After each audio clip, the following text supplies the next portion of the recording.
Cool. So we, the first thing we did is this little bit of the Earth and Wind and Fire song, just to get used to playing up high on the neck for the first time.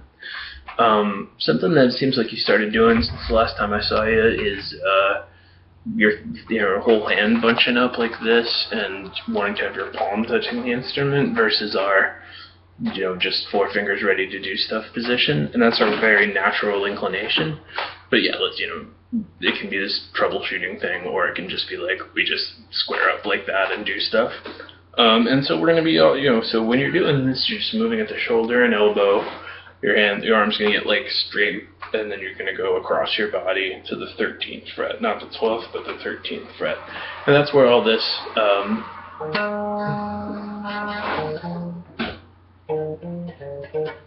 stuff takes place.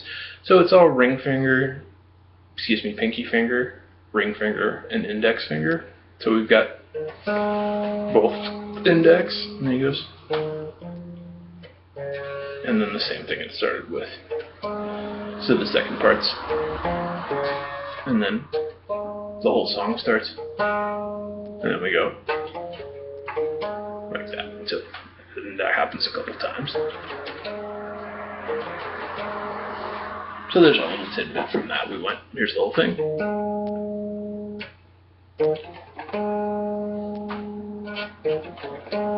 We'll just say that happens 3 times. Cool, so just be sure your thumb's not trailing back or anything. It's really not that big of a deal. Maybe a thing to do would be to locate the fret that feels normal, and then try to start moving across your body without changing your thumb-wrist juxtaposition. Just super slowly. This is the first time you've played up the neck. What people tend to do is trail their thumb, or assume that there's all this other shit that has to happen up here, when really it's just you're moving a little bit across your body. It's just like, it really shouldn't be that substantial a difference. Your arm will be resting against your body in this situation for the same reason it's not when we're playing down there. We're just going, I'm here, and then it's like an inch farther. So yeah, you should be able to go 4 fingers on the bass string, like chilling like that, and if you do that, then you'll be fine. But yeah, it's really, the frets are closer together, not farther apart up here. So as long as you just go like, I'm the dude in this position and are comfortable with that, versus diving into it any other way, should be no big deal. Other thing we did is this James Jamerson groove from whatever that song is. You Make Me Feel, or I forget the name. Cool. So it's when we're talking about like the concept of I am playing a groove in G, I am playing a groove in C. Some notes we know the names of are, and at first it's like there are too many permutations to know how to improvise, but we're just adding some stuff. So G, this is C, this is D. Bro, he's going to do some stuff that's centered around this G, he's going to do some stuff that's centered around this C, and he's going to do some stuff that's centered around this D. So it starts, and that's that octave shape. That's all on the same string, and just be sure not to do that. And there's our first bit.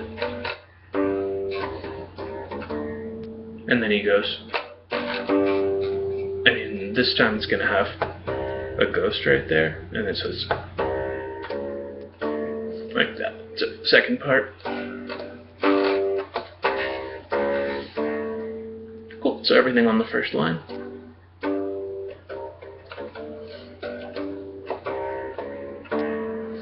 And all that happens twice.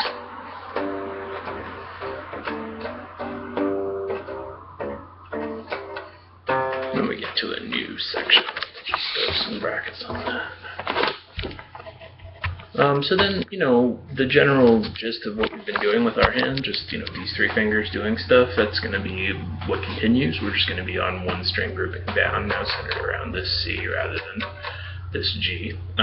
Cool, so then it's still all just going to be index, middle ring, like we were talking about during the lesson. There won't be any occasions where we'd like disqualify our first finger and just use these 3 since it's our strongest finger. So yeah, this whole lesson we're not actually going to use your pinky, except for in the other tune. It's all just first 3 fingers. Cool, so now we're going C, C, and that's an octave. These are going to be very similar to the hand movements we did before. So that's Ghost 3, 4, Ghost 5, and then there's a pause. So that's this. This is actually, it sounds like, oh, it got fast, but it's easy. It's just ring index, ring index. So we got pause, pause. So it's slowed down, that's. And then we're back to G. So all of our C stuff, the stuff on the second line down is.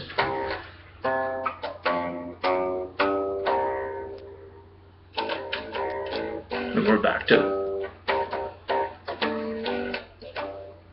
So that's the same as the very first measure in the song. Now we're midway through the third line down. So, you know, obviously I intend at this point that it's always implied. Stop here, work on that, stop here, work on that. I'm just going through them. So that's what we meant the whole time. So we're halfway through the third line down in the second song. And yeah, so we're going to go... so it's going to be a lot like what we did in this. A second ago. Or a sec. Like that. That's what's actually going to happen. Cool. So that brings us to the beginning. And that brings us to D as the main note for the first time. And then we do our same. Exactly like we did it before. So that was...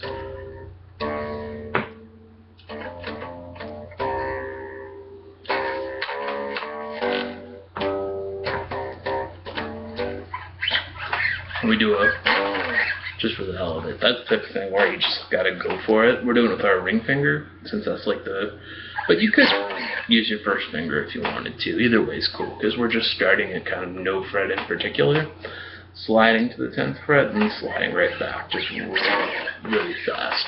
This type of thing, you know, maybe 20 tries or something, you'll be like, oh, okay, I can do that. Great, so I'll just, you know, do the whole thing. First line, and this is taking place at like 7:25 in your video, where I'm going to do the whole thing.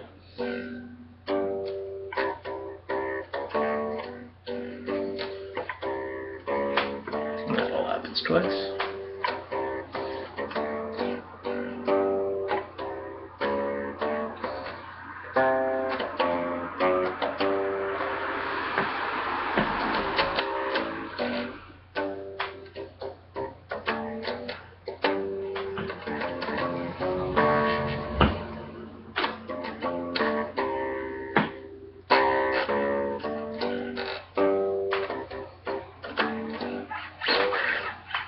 No, here's the little thing again.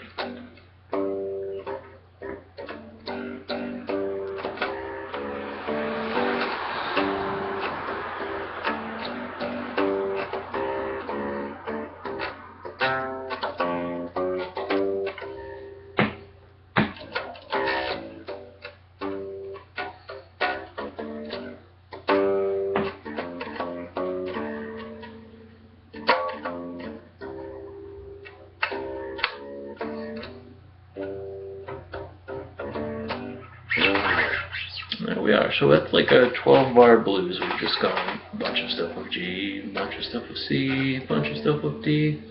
Awesome. And it's a good teaching song because it's the same stuff the whole way. So I'm not saying every single time, now stop and work on that, because, you know, it's implied. That's the way what I mean. I'm introducing a new riff. I mean, now stop and work on that versus doing long sections or whatever. And yeah, cool. So just be sure not to seesaw and that you're in this position, not this position. It's possible to play this in this position, but we want to just kind of make it as simple as we just do this until there's some reason to deviate, which there kind of never is, aside from doing bends and so forth. You'll see a lot of people playing like this. It's just a limiting way to play, where that people just kind of did what felt natural first and can play really well and stuff. It's not like it's impossible. You can even reach your pinky, but we might as well just learn to do it the right way from jump. So that's what's up if you see people on TV going like and you're like, my teacher told me to do this, you know, we're just kind of doing the most versatile position, and you don't have to be a self-taught player with a limiting style. So there it is.